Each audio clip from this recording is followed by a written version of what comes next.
Hello, everyone. I am Cody Lee, author Cody Lee, and I thought I would live stream today, but unfortunately, I swear I've just been playing everything that isn't live streamable. Like PlayStation is not live streamable. Wii is not live streamable. Well, I don't own the method to live stream on Wii, so I thought, like, yeah, let's go super old school and just it's me sitting in front of the camera talking while I grind in an RPG, specifically my all-time favorite RPG, and honestly, probably considering this current playthrough, my favorite RPG ever, Batten Kaitos Origins. Now, this game is a bit obscure. I don't see a lot of people talk about it, but it was made by Monolith Soft in the GameCube era, so it predates Xenoblade and is infinitely better. Like, I cannot even begin to tell you how much I love this game. I think it's really special to me. I think I think it has a number of great ideas, great side content, great writing, great voice acting, great combat, unique combat even. Honestly, in hindsight, I feel more and more like this game is one of the best RPG combat systems ever. I'm shocked at how much time I've spent. I just popped this in just to play it, and I think I'm doing things that I've never done before. I think I've never gone through the Coliseum. Like, I think I just beat the game. And to be fair, the side content in this game is ridiculous, but it's ridiculously complicated. But like, I am having a lot of fun. I am having a straight up ball just playing this and experiencing this amazing game again. I just love it to bits. And I was going to make a video about it, but I guess this is going to be my video about it. Batten Kaitos Origins rules. And it is absolutely, this should absolutely be a frontliner for games that should be re-released on Switch, remade, remastered. Like, I am just completely in love with this. I've actually shelved a bunch of games this weekend. Shadow of the Tomb Raider, Kingdom Hearts 3, Resident Evil 3. Actually, all the Resident Evil games. I think I'm at the point now where I do feel like I just don't like them. I mean, maybe that's a bit unfair, but I know they're all samey to me, and I think 2 is the best one. And I don't think any of the other ones like really deviate enough from the formula. It's weird, isn't it? How like people will push this narrative that Zelda or Mario or Metroid are like stale and derivative, and then like Resident Evil is somehow like the same thing for 5 entries straight actually. The first, the second, the third, Code Veronica, 0. And then, of course, you had 4, which is a great game. I love 4, but I do feel like I've lost interest in seriously even trying to play Resident Evil. Like, it's been a decade since I've become a fan of 4, like a really big fan of 4, and I still haven't become a fan of the other games. I think I just don't like them. I just don't think they're to my liking. Oh, and I popped in Eternal Darkness, which is great too, but I love that game. But unfortunately, I think I have done everything I could possibly do in that game. It's unfortunately very short. My all-time favorite horror game, but unfortunately, it's only about 15 hours long. It supposedly has additional playthroughs, but they're all the same. You get a secret ending if you beat them all, and I imagine I'll do it eventually. But I mean, for now, I'm focusing on like games on my backlog that I haven't played in years, and this is one of them. The glorious Batten Kaitos Origins.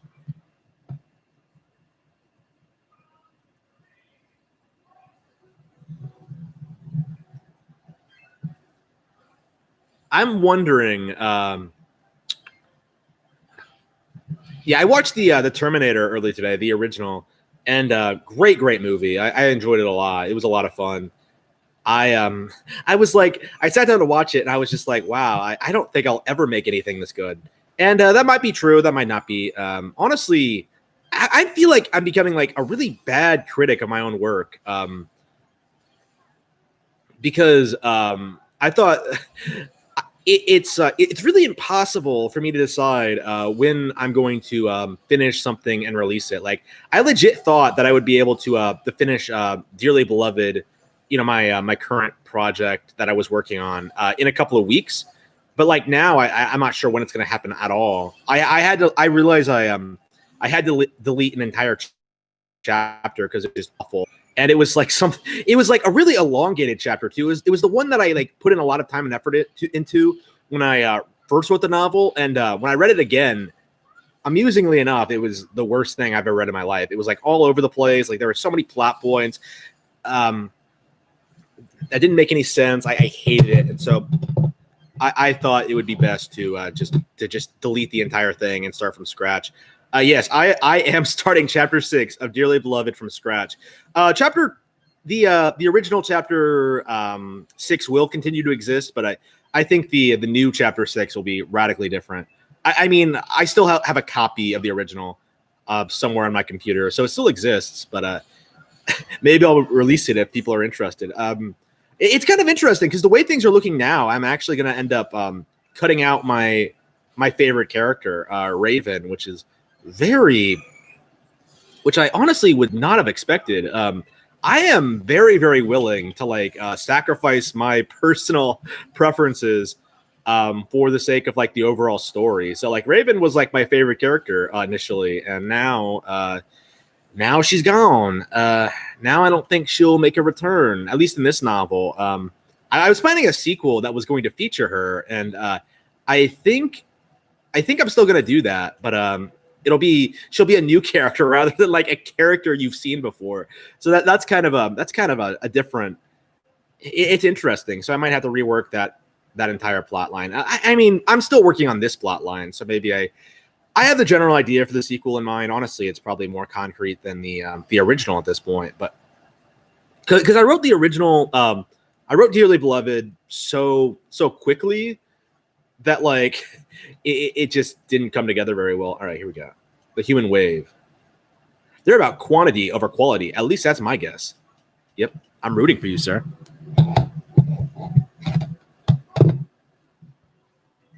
Ooh, Eternal Darkness. Yeah. So Eternal Darkness is essentially I would say the best Cthulhu style Lovecraftian horror game out there. It's essentially a survival horror game that takes place over like thousands of years, right? So you play as people from, I think like around like 100 BC to the current to the year 2000. Right, and you deal with these like crazy otherworldly Lovecraftian style creatures that are trying to summon themselves to Earth so they can subjugate it and rule it, and it's very, very great. I think it does a lot with the idea. I think a lot of the characters you play as die rather brutally.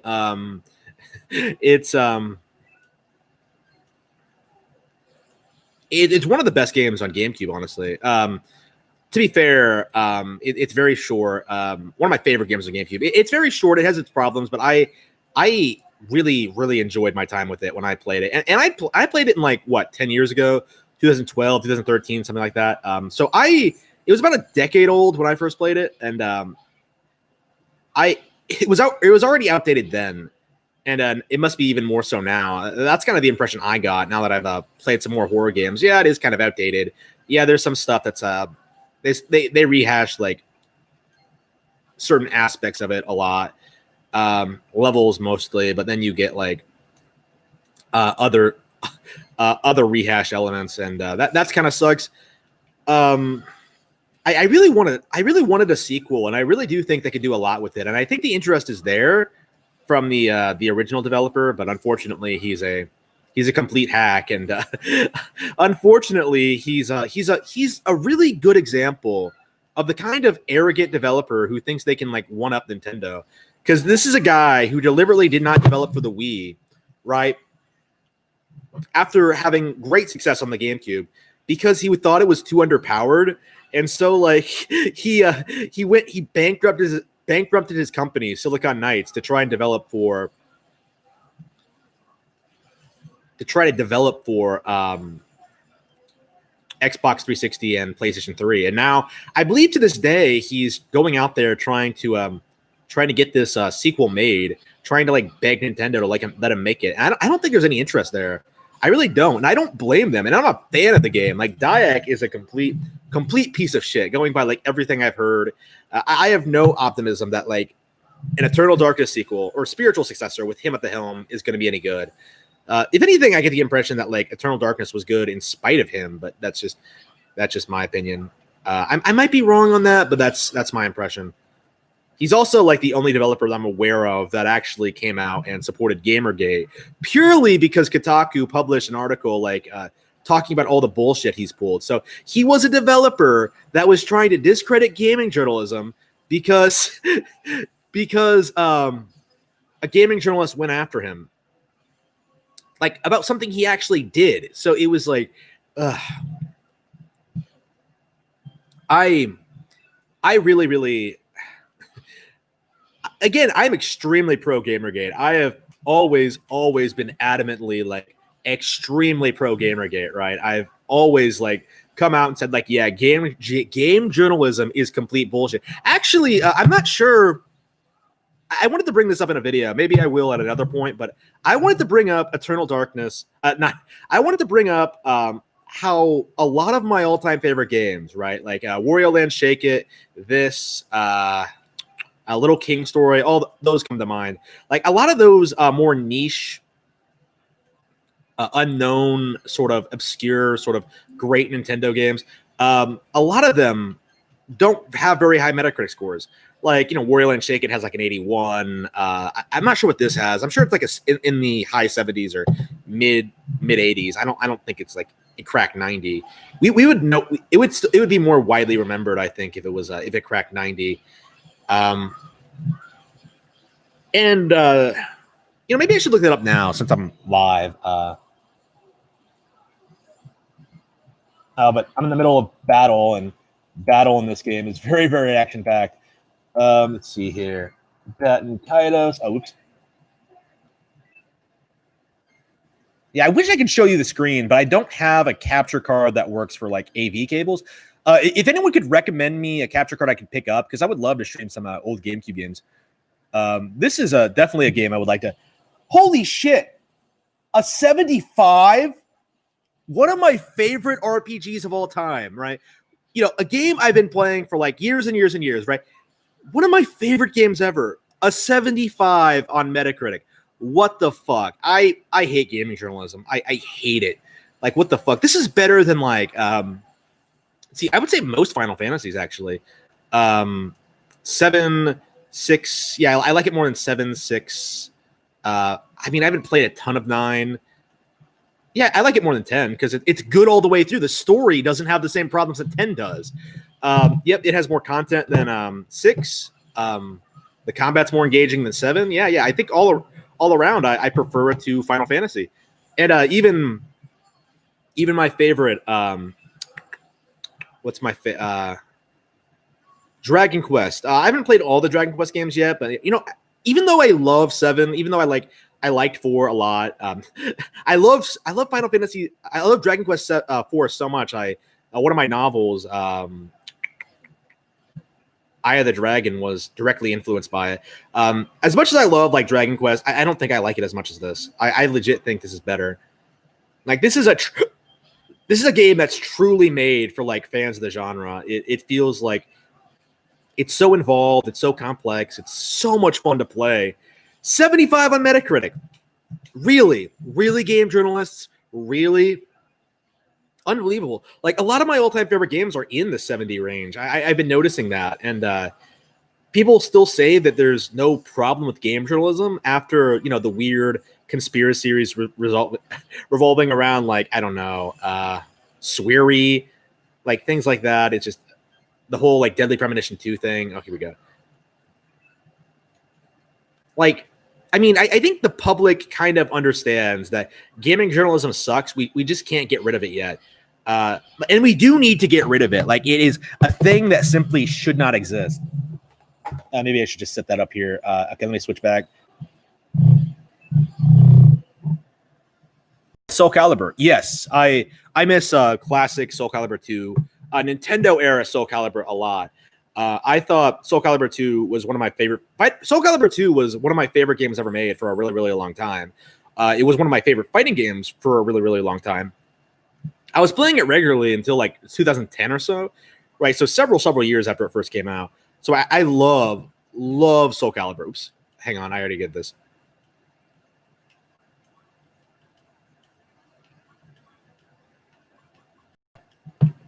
So I love Soul Calibur, right? I've done literally everything in Soul Calibur 2. I remember I beat like master mode in a single day, right? I got through the campaign and I kept playing it years afterward, like finding new shit on the map. Like it was wonderful, like mind blowing. I found it so engaging. Honestly, like it probably did have a big impact on me. If they had kept it going with like real sequels, if they like expanded the Zelda shit, like I would probably still be a huge fan, but unfortunately, yeah, they dropped the ball hard, really, really hard. I don't know what they're thinking. Like, what was their idea to like? We're going to cross over with Star Wars. We're going to go PlayStation exclusive. We're going to make the games about the original characters' kids. Like, who asked for that shit? Oh, Mortal Kombat 10 did it well. Again, I think I've said this before, but Mortal Kombat is like the only Western developed game franchise I can think of that is actually better than a lot of Japanese ones. The fighting game like industry in the Japanese side is like terrible. They're like, they don't know how to innovate. They don't know how to do new things. They don't know how to like, they just rehash themselves a lot. Oof. Yeah, Mortal Kombat 10 is what Soul Calibur 5 wishes it could be. Yeah, I don't like a lot of these Namco Bandai fighting games. What do they make? Like Tekken, they make Soul Calibur. I mean, I love Soul Calibur back in the day, but I mean, I haven't played Soul Calibur 2 yet. I owned it on PC before I deleted Steam, and I had never actually played it. Yeah, I literally bought this game on PC on sale without playing it. That's how like disgusted I was with PC gaming. It was just, yeah, I really don't care. I really don't care for PC gaming at all. Damn, I'm getting really good at this. I'm getting really powerful. So satisfying. Anyway, damn, I love this game so much. It's so good. So Soul Calibur, yeah, Soul Calibur 2 is, I still say a classic. I think I've said this before, but I would love like a Switch version, Switch HD with like online play. Like I would legit like be all over that. Like online play Soul Calibur 2. You know, my boy Link, doing my old ring out trick online, like with you guys, my fans. That would be wonderful. I would love that. But I would be all over that. And maybe if they release the older games, I would get excited for those too. But they're not going to do that, are they? Like they will constantly just refuse to support Nintendo in any meaningful capacity. It's ridiculous.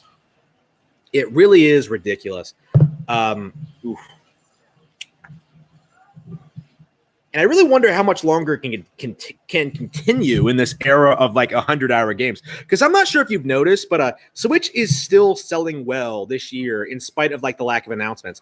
We legit, throughout the Switch's lifespan, it's safe to say that like Wii U had more announcements, more big announcements at any given time than Switch did. Zelda was a bigger deal when it was coming to Wii U than it is for Switch. So we literally don't know anything what's coming to Switch right now. And Switch is still dominating for a bunch of reasons, mostly because Iwata is a fucking genius. But I don't know. The gaming journalists just weren't able to damage control the Switch the way they did with the Wii U. They weren't able to downplay the game. They didn't have like an upcoming console generation to tell people to be excited for instead. Now we're in a weird position, right? This is kind of an unforeseen circumstance where Nintendo has this hyper successful platform right now, the Switch, during a time when other companies are releasing their platform. So I legit think it might be like a 3DO situation in which more powerful consoles that come later won't do as well because people don't want to shell out like $500 or whatever for a new console. Now, as like there are very, very few franchises, I think, that will continue to stay relevant in the upcoming years. I think I think GTA is basically it. I really do think that we're at the point now where we have like a scant few like big AAA developers that are almost entirely single-handedly like pushing forward console sales for these other platforms, right? Like nobody's buying PlayStation and Xbox for their exclusives. They want them for GTA and basically nothing else. So like I think once Nintendo has some kind of like GTA alternative or superior or something like that, it's going to be over for them. And it could come out of nowhere too, because with the rise of like free to play games, there's a rumor going around that I'm not sure if it's a rumor. Maybe it's going to be confirmed. I don't know. There's a rumor going around that like Halo Infinite is going to be free to play online. If that's true, that's huge. That means that like the industry is going to move past online shooters being locked behind a $60 purchase, which means that nobody's going to be paying $60 for Call of Duty anymore. They'll just be downloading like the Call of Duty app and then just paying for like the expansions or whatever, like every couple of months as they turn out shit. Like it'll be the same thing, but people want the same thing. And I think in Call of Duty's case, that's going to be very, very successful for them. And it's going to get them off of more importantly, I think it's going to get them off the traditional sales chart. So they're going to not going to be able to continue to they're not going to be dominating every year. So basically, we're at the point now where we can reasonably expect, if this does happen, that like every single year is going to be dominated by Nintendo, because the only reason that Nintendo doesn't dominate the sales charts is because of these big annual franchises, Assassin's Creed, Call of Duty in particular. I think Call of Duty is the only franchise out there that can regularly outsell Pokemon. So if it does become like a free-to-play franchise, that's going to make Pokemon the most popular thing in the world, and it's going to become even bigger. And of course, like Sword and Shield is big. Sword and Shield did do really, really well. Rather interestingly, actually, considering the fan backlash. But I think that goes to show you that the community online does not really dictate how successful these games are. Like they really have no say in it at all. Like despite what some people say, like plenty of people were shitting on the Switch when it first came out, and it turned out to be very, very successful. So I mean, the online community, the online gaming community is going to hype up PlayStation and ignore Nintendo basically no matter what. Oh man, I fucked that up. Yeah, this is getting so good. The combat in this is so addicting. Like you're playing cards and just this is the best card-based combat system I've ever seen in my life. I love it so much. Love some Baten Kaitos. All right. So yeah, check this game out. This is by far my favorite RPG of all time. Like honestly, I'm tempted to say it's like straight up the best because I just enjoy it so much. Like I don't think I've like really replayed. I replayed, tried to replay 7 recently. I really, really liked it. I did. I think 7's great, but I don't think it's nearly as fun to play as this is. I really don't. Like, yeah, I like 7 a lot, but I can see people chatting there. Once I finish this battle, I'll be sure to get caught up on that. Yeah, Baten Kaitos 3. I think I use Baten Kaitos as an example of like why I don't need video game sequels, because I'm still playing this. Like this game is like, came out in 2006 for the GameCube. One of the last really good games to come out for the GameCube, right?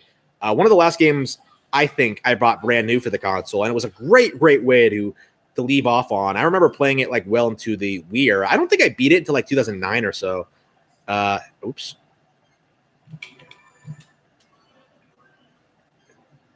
Let's see. Yeah, we got to heal. Yeah, I've got to go through that shenanigans. All right. So, yeah, I might as well pause. Okay.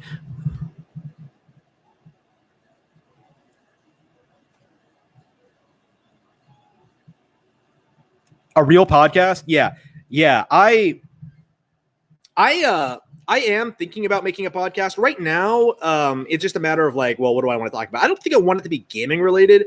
I think I want it to be book related. Actually, I think I'm going to start a book club and then like make it a podcast. So like whatever I'm reading, I'll just be like, make a podcast about it, make a podcast episode about it, like sort of make it interesting and fun.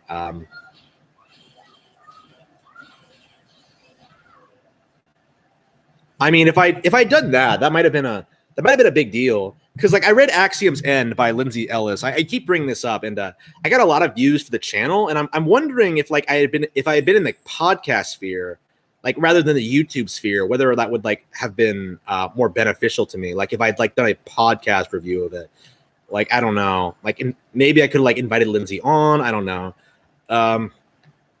I don't feel comfortable asking a bigger YouTuber to come on my YouTube channel, but like a podcast, maybe it'll be a little bit different with like a little different audience and things like that. And plus, like you kind of have to deal with the drama, like when it comes to like the YouTube reviews, like you have to like look at like you have to look at the review itself. You have to look at like my reaction to it. You have to like watch me debunking certain things. I had to.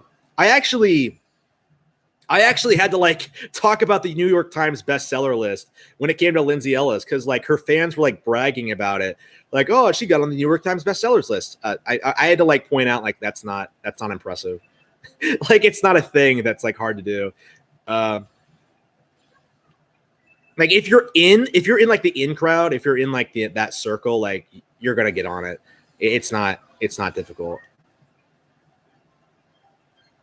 Like it's not a literal list of like the best-selling books. It's like they're just a bunch of books like picked by the editors, basically. So if you if you have the connections, you're gonna get on that list. I love the animations for this; they're so good. Seriously, I've been playing this for hours, and I'm just enamored with it. It's so good. Oh, thank you. Yes. Yeah, I'm definitely. I want to get on a podcast schedule, and honestly, I kind of want to read more books anyway. I'm kind of in this weird position where, like, because I'm writing books, I'm spending way more time like writing them than reading them. So it's like I keep struggling to like find the time to read a lot. I mean, I've been trying to, but right now I've mostly been focusing on clearing through my game backlog, actually. Which honestly has felt like a waste of time. Not gonna lie to you. I think a lot of the games that I haven't finished, they weren't very good, and that's why I hadn't finished them. I mean, this should be the last time I struggle with my game backlog, because I don't intend to like. I haven't been buying a ton of new games this year. I've cut back a lot, and I think that's overall to my benefit. Oh, oops. Honestly, like I do encourage gamers to like do other things and like get into other fields. Like, why are people angry about a Nintendo Direct? Like, do something else. Like, have sex. Like, come on. Like, come on. Just like it's not that big of a deal that we're not getting a Nintendo Direct. I don't know, man. Like, I've been around people like who just like talk incessantly like about like the history of like pro wrestling and like anime and just things like that, and somehow don't have their lives figured out. Like, dude, like get your life figured out first. Like, you can like things, sure, but I mean, to be fair, I'm not sure how much of it is their fault, because I mean, I was kind of there like 10 years ago, 10 years ago, you know, when I was like really going in on like obsessing over like game journalists and how corrupt they were. I mean, I guess I kind of do to a certain extent, but I think I have toned down on that a lot. Funnily enough, I think I was toned down on it a lot by the time I was becoming notorious on YouTube. So like I was already a toned down version of myself by that point in time. I mean, to be fair, the game journalism I don't think has been as ridiculous.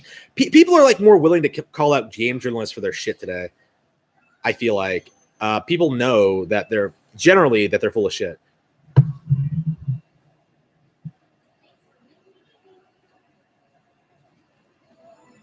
Oh, what about Game Explain? Yeah, Dead or Alive. I would love Dead or Alive to come to Switch. I mean, classic Dead or Alive. I'm not sure if that's likely. Does Xbox have the rights to it? I don't know why they haven't re-released it yet, but I mean, I would like to. I mean, I was a big fan of the 3DS one, so.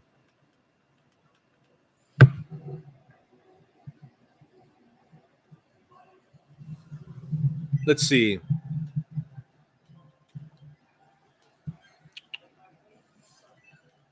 Yeah, Game Explain. I feel like more and more people are calling them out. Like, if anything, I think they're mostly being defended by the SJW clique, right? Because of they're based in Seattle. They were probably involved with the chess. Now, probably not. I don't think so. I think we would have heard if they were like literally part of the Chaz or whatever. That would be hilarious if Game Explained came to an end because Andre was just failing to if there was like images of Andre trying to work on that farm or whatever. I don't know how many people were from Seattle were in the Chaz. Like, what the deal? What was the deal with that? Like, did they just move there? I don't know. I had no idea how that entire situation played out. I'm so glad I'm not in Seattle. Just ugh.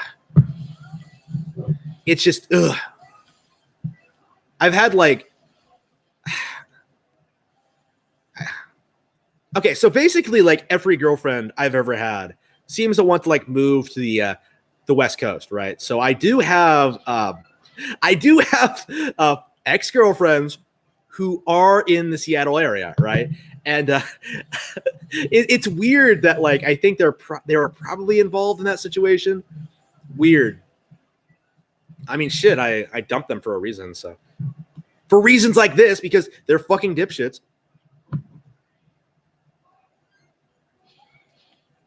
I don't know, man. Like people are like really manipulated into making poor life decisions.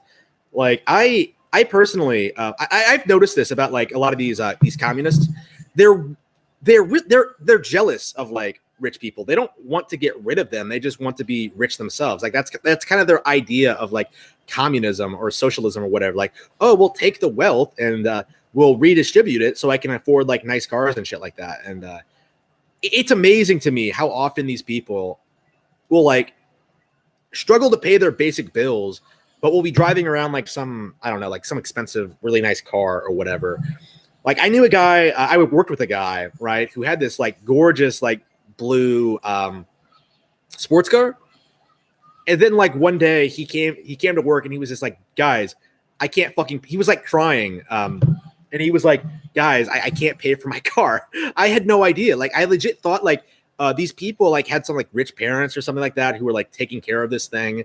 At the time, I was like really insecure about like my own financial situation because I had nothing at the time. So, you know, I thought like random ass people around me were like rich as fuck because they had cell phones, they had these cars, they had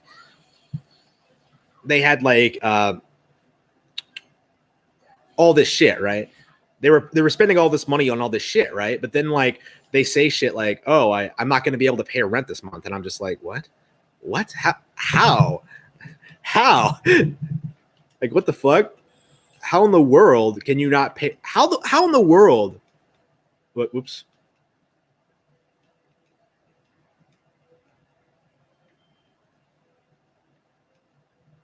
How in the world can you like own a car like that and just not be able to pay rent? Like, I think he had to get rid of the car, and I think he has nothing now. If I'm, well, last time I checked, and I don't think they're going to get out of that situation. Those people, they need to be around people just like them, otherwise, like they can't exist. Like, you know what I mean? Like, if somebody like challenges them or they think anyone challenging their like worldview is toxic, right? So they'll just distance themselves. They just hang out with each other. They all get jobs with each other. They all hang out like after work. It's weird. Like their entire lives revolve around this like inability to like take responsibility for themselves. And I think that shows how I did come from less from them. I do know that. I had less money than a lot of these people who were bitching about like financial shit.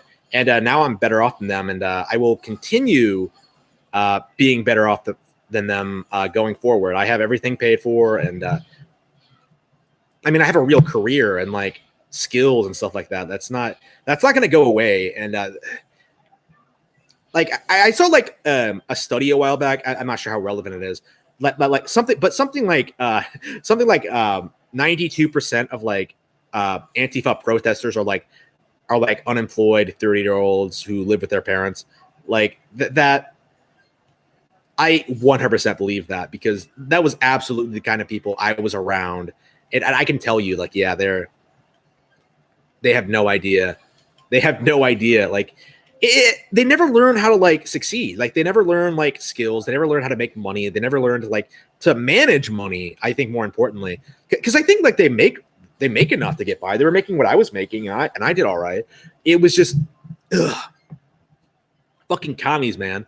Like we're really letting these communists decide on what like the best way to handle society is. Honestly, like there are certain things I actually agree with them on. Like I don't think I need to be working 40 hours a week, for example. Right now, I think I'd be fine just working 4, and then I would just cut it down as I became more and more successful. But nope, you have to work. Honestly, more than 40 hours a week, if my last job was any indication. Nope, you have to work like constantly, and I think that's unreasonable. I know that's unreasonable, actually. Considering how much I've accomplished, how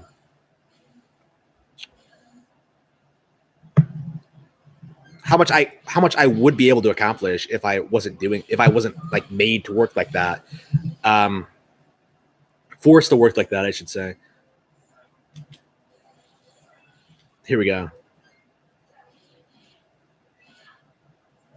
Yeah, I really like doing these live streams. I mean, usually I'm talking about the game, but yeah, just talking about random shit. I like that a lot.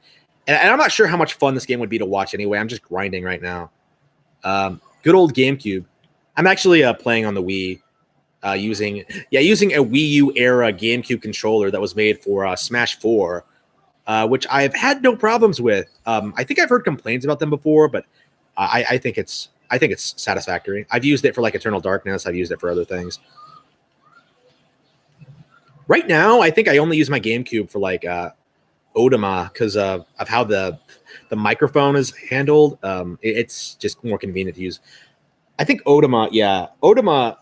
I think Odema is the game in my GameCube right now because it wasn't in the case. Okay, there we go. All right, yeah. Now I have to go on a quest and do some stuff. Okay, save.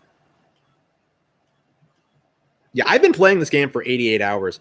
Not for this playthrough, but this is my second playthrough ever, and it just goes to show you, man. Like I've almost played this enough as Breath of the Wild. That's how good it is. And like this is an RPG; it's not an open world game, so.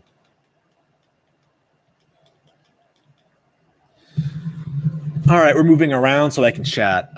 Let's see. Game Explained is becoming more PS5 than Switch. Yeah, because they're desperate to keep those views up, man. I legit think Nintendo is trying to starve out these YouTubers and leakers. Like they need to get real jobs. They really do.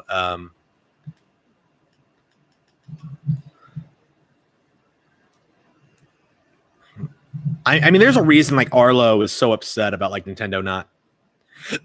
People like Arlo are openly upset about Nintendo not making announcements because they have nothing to react to. Like if there's nothing hype, they don't get clicks, and if they don't get clicks, they don't make money, and it's difficult for them to grow their channels. Like Arlo would not be a channel. He would simply not be a channel if Color Splash didn't get announced, and there was like all this negative attention towards it. Like that's really all you need to do to become successful on YouTube is just have that like one moment where you become like really really big, and then like you can just take those you can just make these lazy ass clip videos of you just playing a game and like talking about some stupid bullshit. Let's see. Oh, Razor Fist? Yeah, Razor Fist has shit taste in games. I'm going to come out and say it right now. The motherfucker needs to stop hyping up shit just because, like, it reminds him of stuff he likes. Like, stop hyping up Red Dead Redemption. Stop defending Deus Ex. Stop Mankind Divided specifically, but Human Revolution as well, I suppose. Yeah, I am not. I don't agree with him. Usually, and he lets political opinions influence his taste in art, which is just ridiculous. If it's good, you should appreciate it, regardless of like what political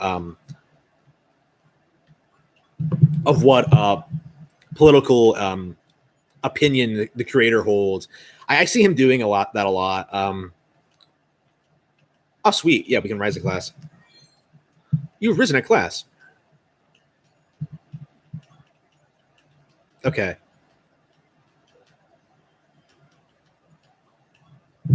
I mean, he's a bigger channel than mine, so I don't know. And he's also really, really aggressive and disrespectful whenever someone like makes fun of him or does anything. Like I think I'm a bit more laid back when it comes to like the criticism I get. But like anytime like anybody like tells him that like, yeah, Red Dead Redemption 2 is not a good game, he like flips the fuck out, and it's really weird.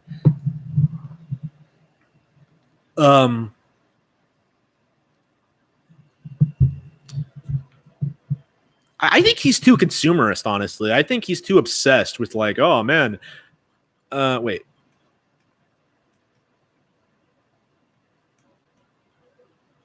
Mr. Lance, okay.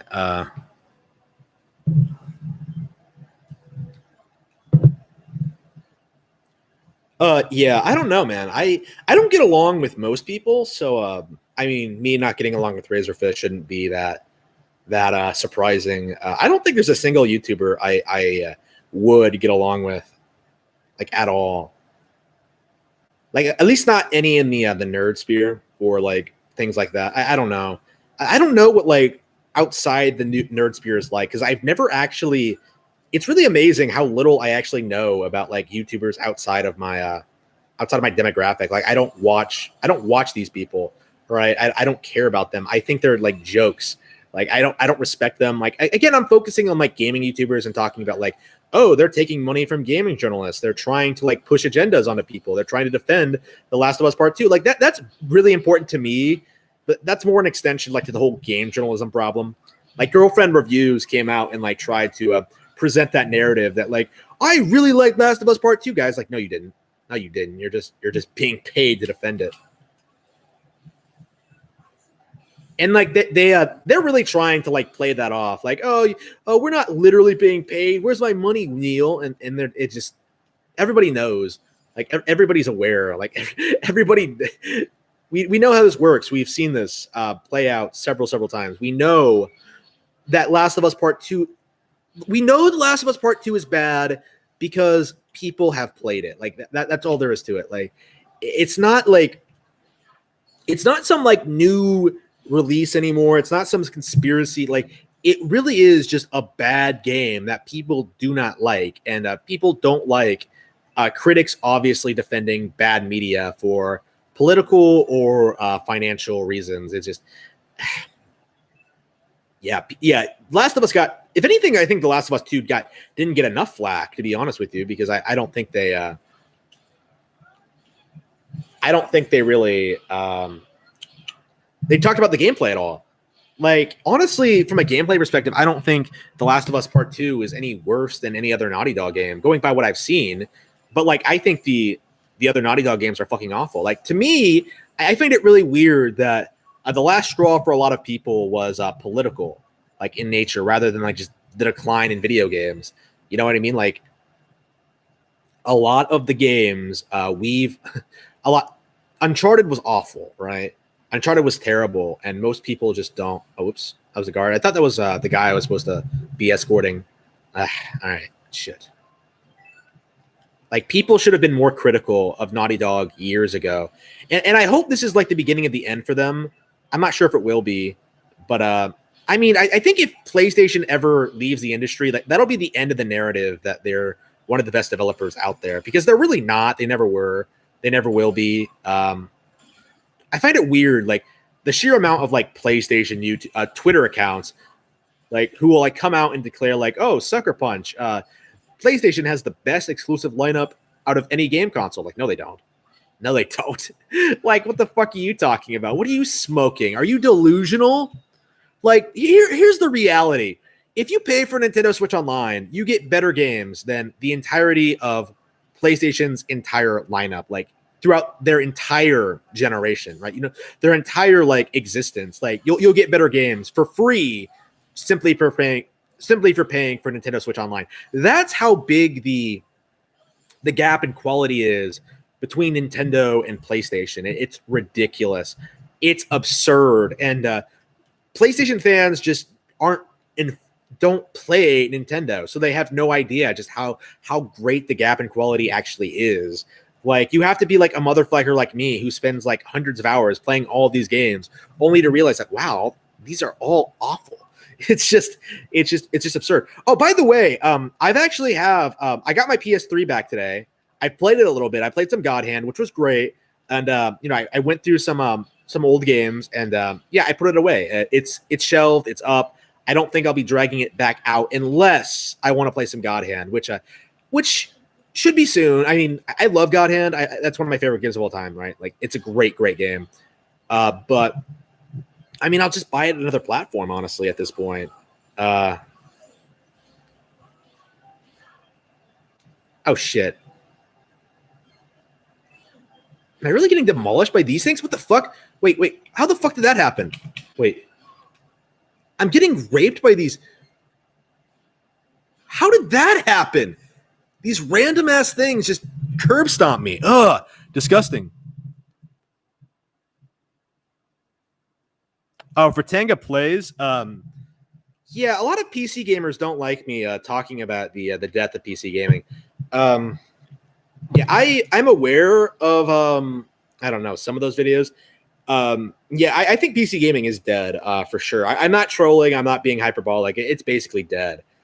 It's basically being propped up by like boomers who don't want to own consoles.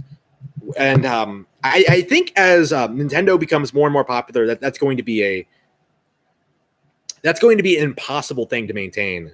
Because right now, like, the big reason that, like, I mean, what's your justification for owning a gaming PC? Like, oh, we can pirate Nintendo games. No, you can't. Like, they keep saying that, like, oh, we can pirate all these games day one. No, you can't.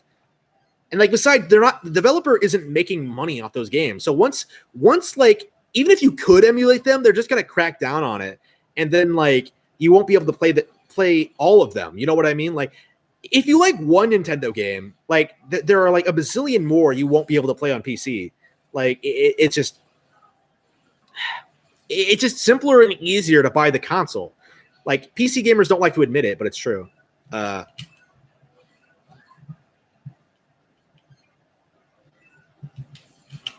Wow.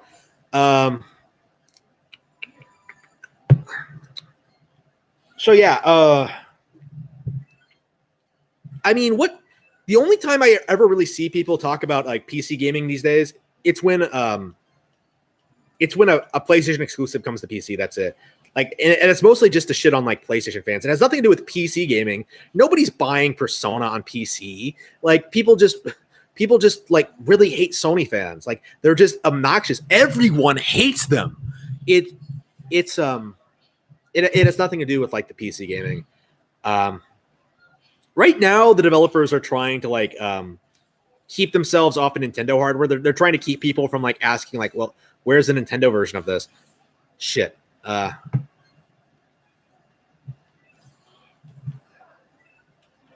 glad I stopped the grind, because I am just getting destroyed by these random ass enemies.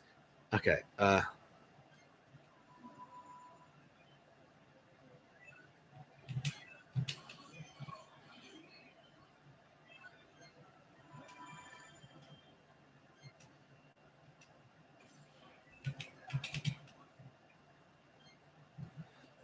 Let's see here. Okay.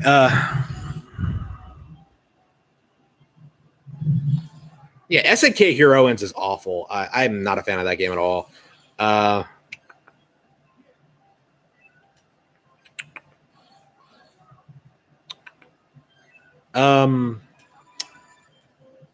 Let's see.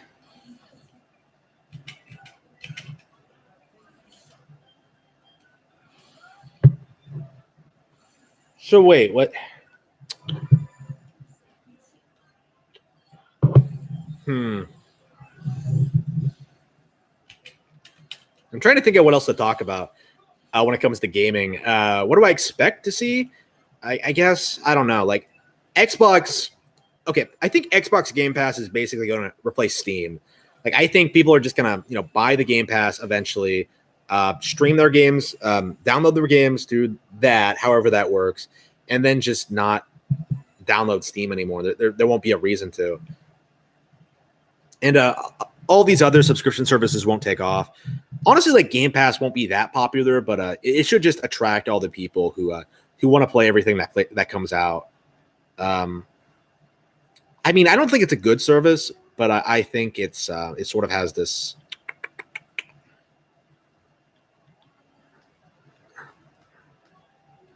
I think it'll be another nail in the coffin for PC gaming and AAA games.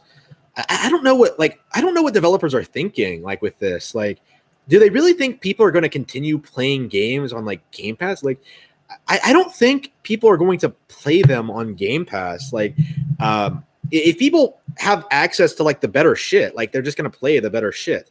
Like they're going to suddenly realize that like, wow, Dragon Quest is way better than Final Fantasy 15.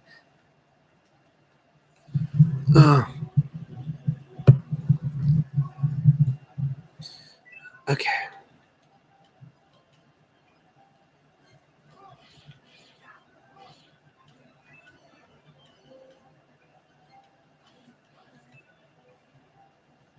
Of course, so I think what's going to happen is that like Xbox is going to dominate the PC gaming space with like the Game Pass, and then like Nintendo will just dominate the console space with like actual consoles. So like so the old model is still going to be perfectly viable. Like every developer wants to abandon it because they want to get rid of physical media entirely, but Nintendo is going to stick with it, and they're going to have great success with that. Like they're not going to be replaced by Xbox Game Pass. Like that's stupid. Like they didn't get replaced by Google Stadia, and I think developers were more concerned about Stadia than anything else. Like Nintendo released a statement about that, and yeah. Can we take a moment to like say like fuck Google Stadia, that thing that people pretend? It's interesting. Like, is it just me or has no one complained? Like, I think people complained more about Wii U than they did about Stadia, a console that was supposedly dead. Pathetic, absolutely pathetic. How quickly people forgot about Google Stadia. Oops.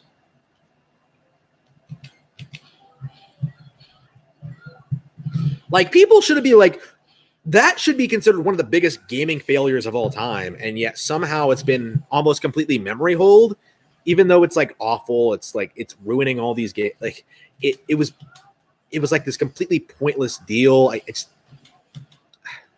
like nothing about it was interesting or good. It was always a terrible idea, but it was still hyped up. Like the gaming journalists still talked about it. Honestly, I think people gave it more of the benefit of the doubt than they did for Wii U. Like people were like saying that like, the online lag isn't going to be a problem. It's going to be great. It's going to be perfectly functional. And that turned out to be not the case, exactly as I predicted it would. And they just sort of forgot about it. They just didn't acknowledge that they had fucking lied. Like they just didn't talk about it anymore. It's just pathetic. Okay. I'm not even sure, like, if anyone. I don't want to say like if anyone.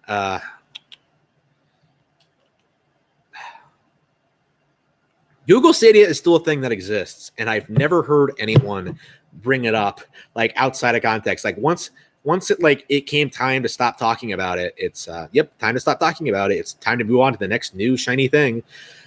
Unbelievable. Smash. I mean, I'm not playing Smash right now. I'm not playing Switch right now. I mean, I haven't played a ton of Smash anyway. I'm not very good at Ultimate. I have not played it. Honestly, like Ultimate's one of those games that's like super successful. I'm not super into it. Oops. Wait, what? Am I getting murdered? Why do I get murdered by these random people? Okay.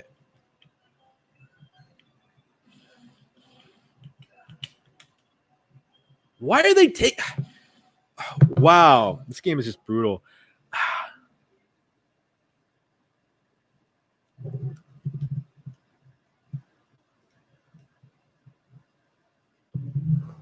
I mean, Xbox can't win anything.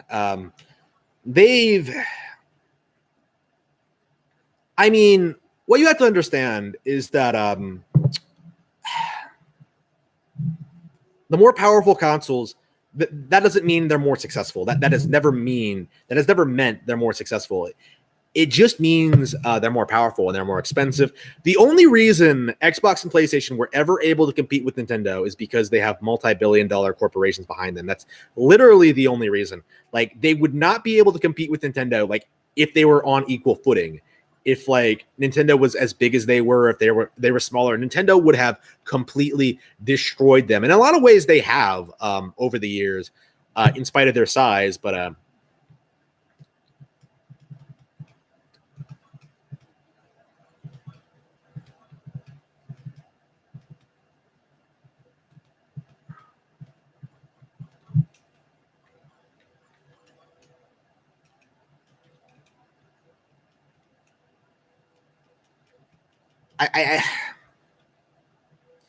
what as Nintendo makes new and new IPs, as more and more games make the jump to Switch, more and more popular games come to Switch. I don't think PlayStation and Xbox is really going to be able to keep up this narrative that Nintendo is for kids. Like, it's basically already a dead narrative. I haven't heard anyone seriously bring that up at all since the Wii days, right? And even then, it felt kind of like it was dying. It's just a narrative that doesn't really mesh well with reality. It's just absurd. Like, are you really suggesting that like all these great RPGs are for intended at children? Like, do you really think Skyward Sword is a bad game? Like, do you really think that like there's nothing good on the GameCube, N64, GameCube, Wii at all? Like, do you really think Nintendo is only successful because of nostalgia? Like, it's clearly not true. And like as more and more get great games, like Breath of the Wild come out, like the harder it's going to be to continue to preserve that narrative.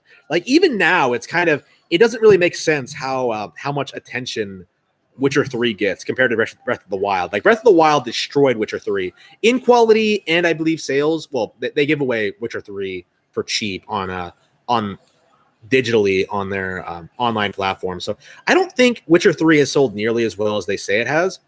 I mean, at least not for the prices that Zelda goes for, because like Nintendo doesn't do price cuts. I don't get why people don't understand this. Like, Nintendo doesn't do price cuts because people are willing to pay for them, and if they're willing to pay for them, you'll make more money selling them at a higher price. It's just basic economics, and yeah, Nintendo made way more money on Breath of the Wild than I think a lot of people really realize, and they're pumping out a sequel quicker than The Witcher 2. The Witcher isn't going to be able to compete. Like, really, it really isn't. Like, in the long run, like, Nintendo's better. The IP is stronger. They have better creators. I legit, like, I am not being hyperbolic here. Like, the Zelda writers are better than Andrzej Sapkowski. Like, Andrzej Sapkowski is like the worst writer I think I've encountered in years. Like, I've bitched about like Axiom's End. I legit think that like the Witcher books are probably worse than that. Like, I legit think that Lindsay Ellis is better than fucking the Witcher author. Like, the Witcher is just awful. It really is that bad. It just. Let me see here.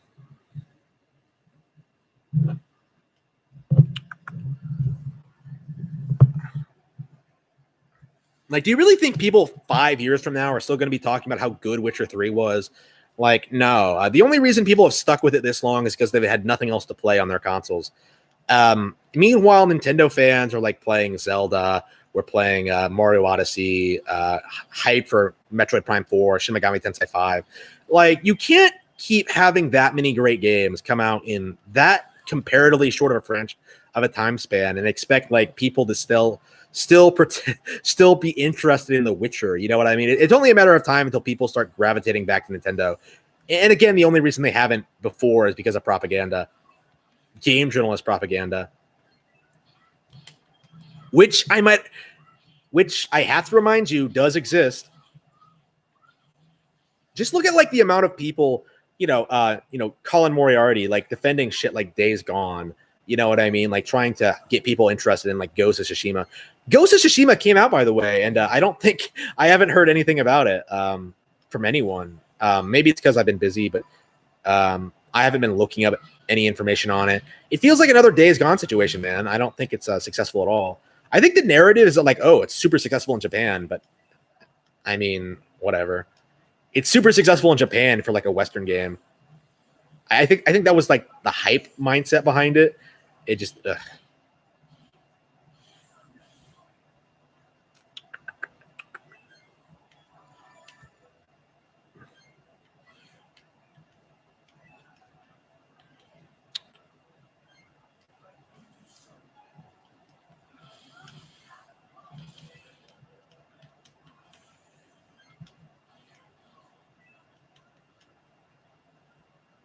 Oh, there you go. Awesome.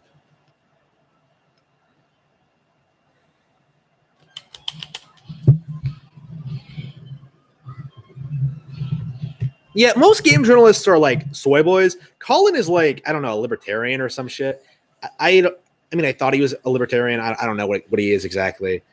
I mean, I know he's like anti-SJW, and that's why he got kicked out of the first post-IGN gig. What is his background? He's been kicked out like out of a couple of organizations, right? Like, did he leave IGN voluntarily, or was he fired? I don't remember because I don't care.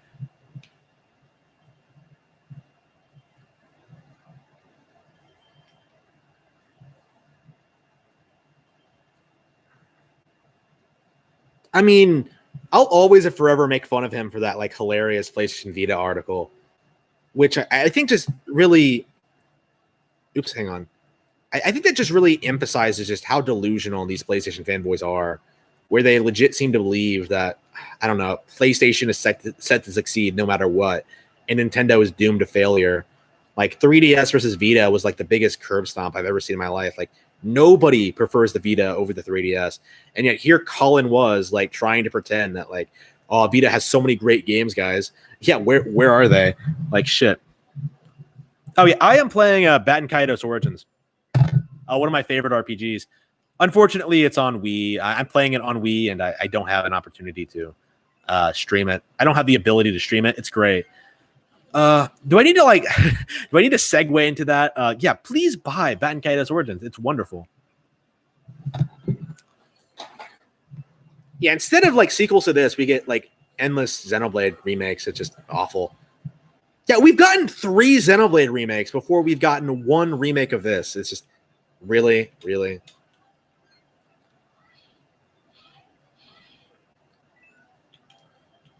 Not a fan of Xenoblade, as you can imagine. I dislike Xenoblade so much. I after like going back and playing X again, I do think like after 3 games of this, I do think Xenoblade is like my all-time least favorite Nintendo franchise.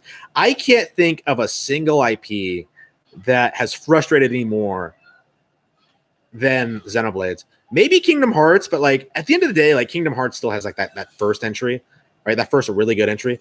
Xenoblade doesn't have that. Like Xenoblade doesn't have shit.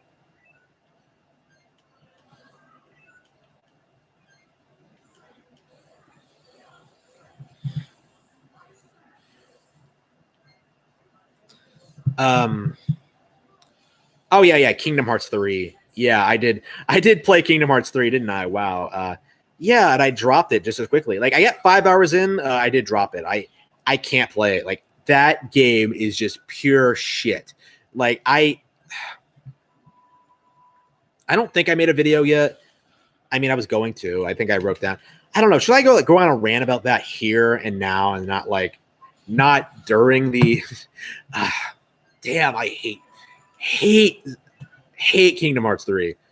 Like fans are underplaying how bad it is. It really is like one of the worst pieces of shit I think I've ever played in my life. Not enough people. The narrative for the longest time was like, oh, it's not as good as 2.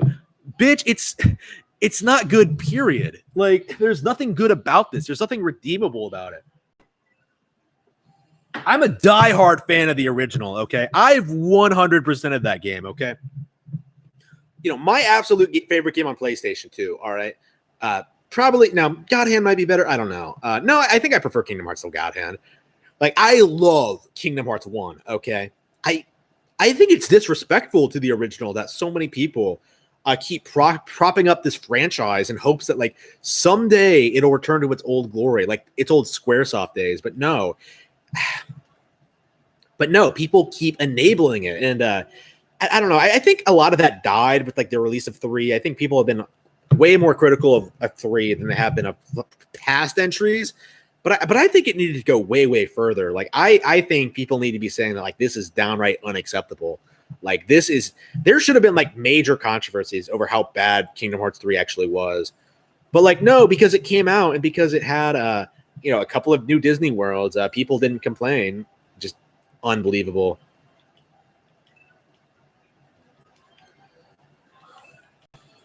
I don't understand why people tolerated that. It was just, I mean, I understand they're cucks. Like that's the reality, I think, is that like the PlayStation fans, fans of like, Square Enix, Capcom, Konami, they're cucks. It doesn't matter what you give them, as long as like you tell them to be excited for it. They're going to pretend to be excited for it until it's time to like move on to the next shiny thing. I mean, Konami hasn't gotten a lot of shit either, in spite of like, not making video games anymore. Yeah, Konami somehow has had less criticism than Nintendo did during the Wii U era, in spite of, not making video games anymore. It's just remarkable. The bias is just insane. Okay. Oh, thank you.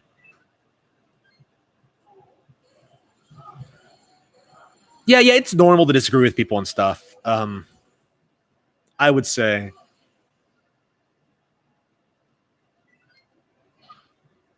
I mean, I don't agree with like, I don't know, Cinemassacre on much, on everything, actually. Like Mike Matei released Cinemassacre released a video today talking about like how Zelda 1 is like the best game ever. And like Mike Matei was like, I have never liked any other Zelda as much as the original. And I'm just like, motherfucker, they're all great. Just, I mean, I agree with them actually on that. Like Zelda is one of the best games ever made. Like I've been seeing like a lot of Ultima fanboys try to say like, no, it's Ultima, but no, nobody cares about Ultima. Nobody remembers Ultima. Like who do you know? Like 20 years, who do you know that's over? Who do you know that's under 40? Who's like gone back, played Ultima, and was like, oh, this is amazing. No, Zelda does that. Zelda does that all the fucking time. Like Ultima has not had half the impact on the video game industry that Zelda has had. If anything, I think Ultima's main thing has been like kind of inspiring Dragon Quest, which is kind of a big deal in of itself. But I mean, Zelda's in a league of its own, really. I mean, it's just a bunch of people trying to like deny Nintendo their right to be considered the best developer in the industry. It's just a bunch of posers trying to pretend like this is up for debate when it really isn't. There is not a single video game company that has made a fraction of the impact on video games that Nintendo has. It's ridiculous if you really stop and like think about it.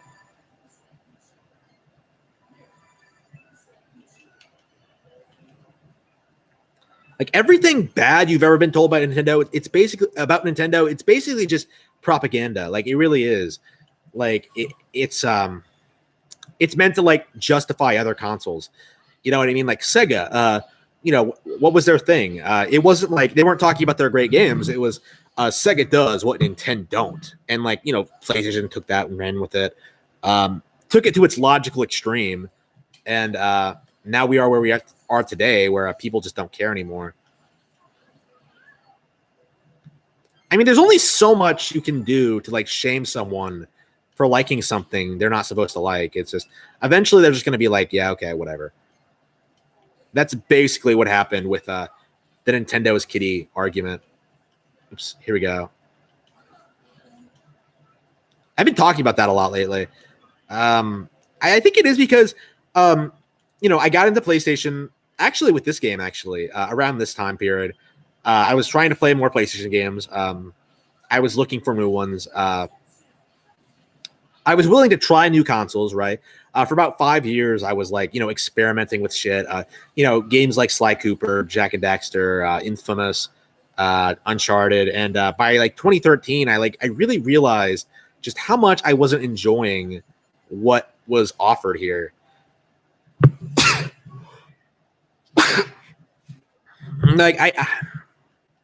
There were a handful of games that I liked, but for the most part, it was a massive, massive step down from what I'd gotten previously on Nintendo consoles. The RPGs, Nintendo had better RPGs. The fighting games, Nintendo had better fighting games.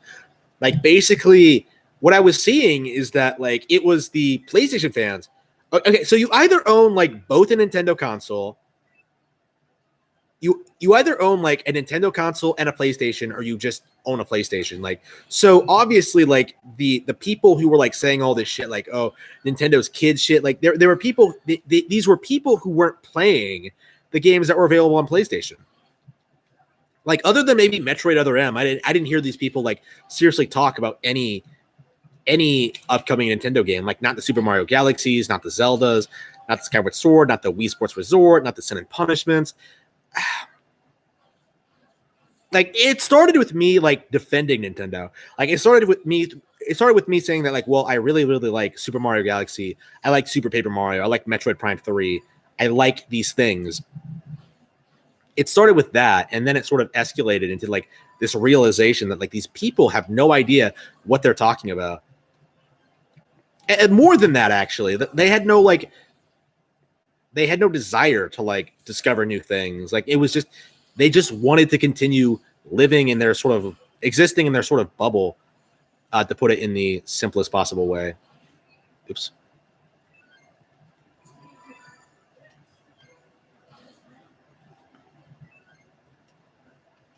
And you can't say that I haven't tried other platforms. I own basically everything. I do own a Xbox, a PlayStation, a Nintendo console, a TurboGrafx 16 even, although I haven't played it yet.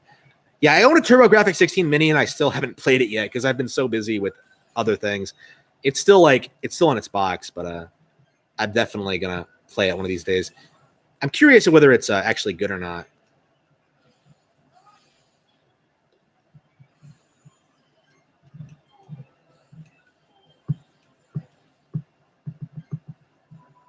I mean, I'll be judging this entire console based on this thing, and I think it has most of the classics. So, I mean, we'll see how I feel about it. But I mean, it can't be worse than Sega Genesis, right? Sega Genesis was just awful all around for the most part. Like, it had like Gunstar Heroes and stuff like that. But I mean, if you like Treasure, like they're also on Nintendo. So like all the like the really big Sega games that everyone talks about, like Sonic, Knights. Yeah, I didn't care for a lot of that. Oh, Panzer Dragoon, didn't care for that. I like Shenmue though. Shenmue is my shit. Honestly, that is the kind of shit I like.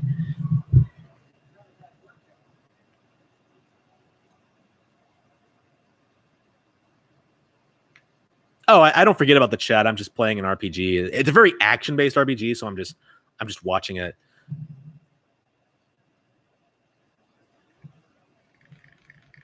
Yeah, TurboGrafx 16. Yeah, well, we'll see. Like, it might be. I might hate it, but we'll see. I'll have to play through everything. Yeah, Breath of the Wild 2. Yeah, I'm very, very excited for that, for sure. I mean, not really. I mean, I'm excited for it, sure, but I'm not like, oh man, I'm so excited for Breath of the Wild 2. Honestly, I'm like, I keep bringing up my career, but that's honestly what I'm focused on, like my personal life, things like that. Like, I was thinking today, like, I am much more interested in my personal life than I am in video games. Like, probably the first time ever. I don't know. Like, I used to love games a lot more than I do now. I still like them a lot, obviously, but they're not like my main thing anymore.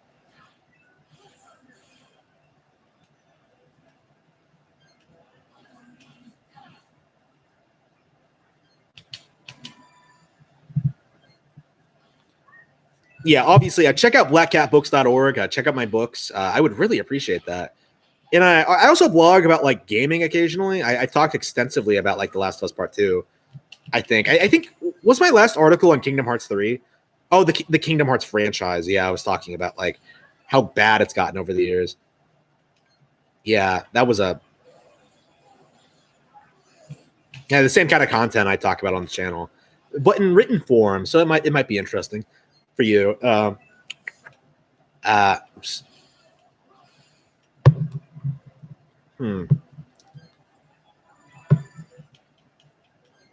Yeah, I think after I get past this point in the game, I'll be cruising and just demolishing everything. Because, like, okay, I can't believe I've waited this long to talk about this. Holy shit! I was going to make a video about this. Okay, so Baten Kaitos Origins. For those of you who have played this game, you know you know about the disc 2 situation, right? Does anybody know what I'm talking about? The disc 2 situation? The fucking holo bird, the worst boss in RPG history. So these motherfuckers, like Monolith Soft actually thought this was a good idea. We're gonna put the hardest game in the boss on the second disc, like immediately after you're asked to save your game. So basically what this means is if you save your game, in this massive 100-hour long RPG, like during the segment and switch discs, you're going to end up in a situation where you're fighting a boss and you can't grind. So, and this boss just happens to be one of the most ridiculously unfair fights in like I've ever experienced in a video game. Like I think it took me like a year and a half of like trying to beat this thing. Like the first time I encountered it, it's ridiculous. And the main reason I'm grinding now is so I can deal with it when I do encounter it. I want to make sure, absolutely sure, I am going to like roast that bird when I encounter it. It's legit, like probably one of the hardest video game bosses I've ever fought. It's the main reason I didn't want to replay this game for the long time. I actually did stop right before in my last playthrough, like right before I had to fight it, because I was just like, I don't want to do this. It sounds like I'm being hyperbolic, but it's true. It really is the absolute worst.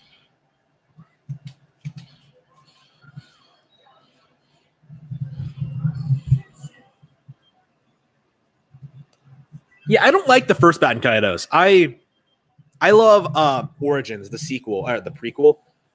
It's a prequel, but it was made afterward. I like Origins. Origins is like amazing, but yeah, the first one, Eternal Wings, yeah, that one is a really bad. I actually dislike that just as much as Xenoblade, I would say, but the difference is like people don't overhype it as much. I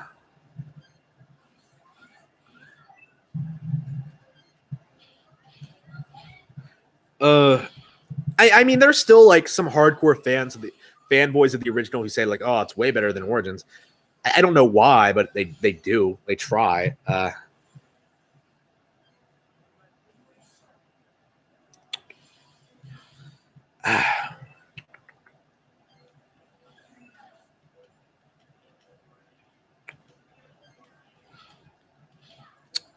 Damn. Love this game. All right. I've been playing it all stream. How long have I been going? An hour? Yeah, just for out. Yeah, I am grinding in an RPG I've already played before for a boss that I hate and having an absolute blast. That's how good this game is. I love this. I love this game's combat system. I just love it. It's great.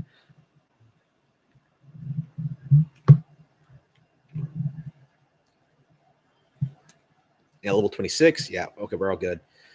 Yeah, I wonder how long I'm going to keep streaming. I've kind of already run out of things to talk about. I'm just like, buy my books. Dearly Beloved will be good when it's finished. I don't know.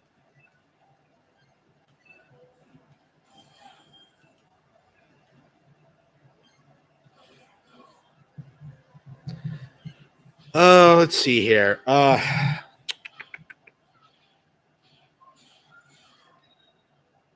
Metacritic.com.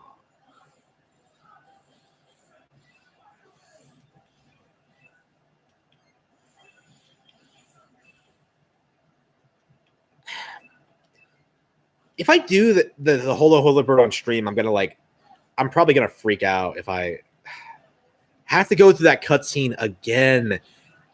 Okay, this goes to show you how many times I've listened to this fucking cutscene, this unskippable cutscene.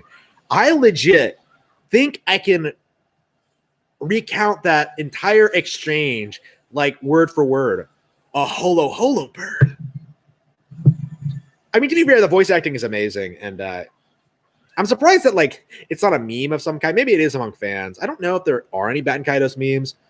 I don't even know if there's a fan community because I haven't heard anyone talk about this game at all.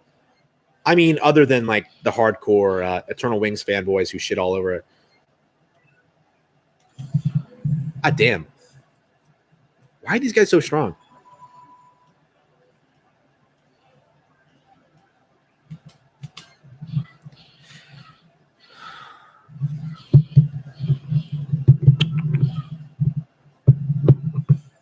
Yeah, I should probably start doing live readings of books. I don't know, Dracula or something. I do have Dracula lying around here somewhere. I mean, I would love to. Yeah, level up. Perfect. All right. Oof. Yeah, I need to record audio books for my books myself. I need to get around to doing that and making them available for those of you who want that, putting them on Audible or whatever. I mean, I technically can do that, but I got to do it right. I got to make sure it's acceptable. I got to listen through it myself. That is going to be a pain. Although I am very, very much interested in doing that.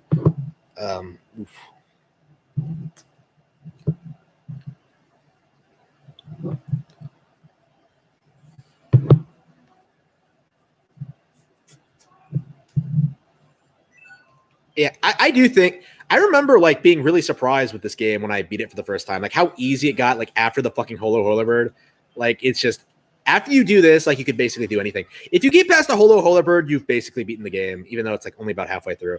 Well, a little over halfway through, I would say, because like after the Holo Bird, you've explored all the areas and you have to like do the backtracking and stuff like that. There are some crazy plot twists in the second half of the game, but they start reusing assets for like enemies and stuff like that.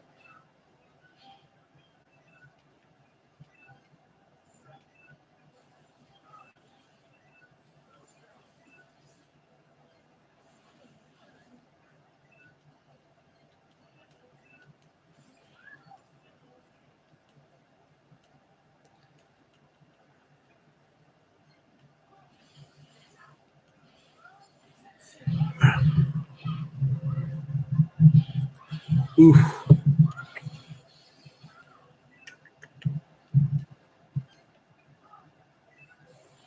Maybe I should just end the stream now because I really don't have anything else to talk about. I'm just like, yeah, I'm just enjoying my game.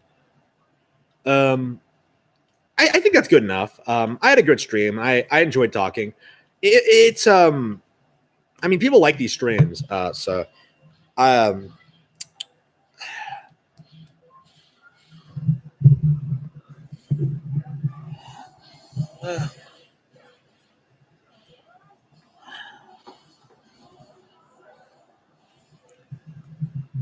Oh, really? Oh, really? Yeah, I'm not surprised by that. Interesting. Yeah. Interesting what their priorities are on. Yeah, I've been talking for an hour and a half. I think I just want to play my game now. So, yeah, thank you all for tuning in. Please be sure to check out my books at blackcatbooks.org.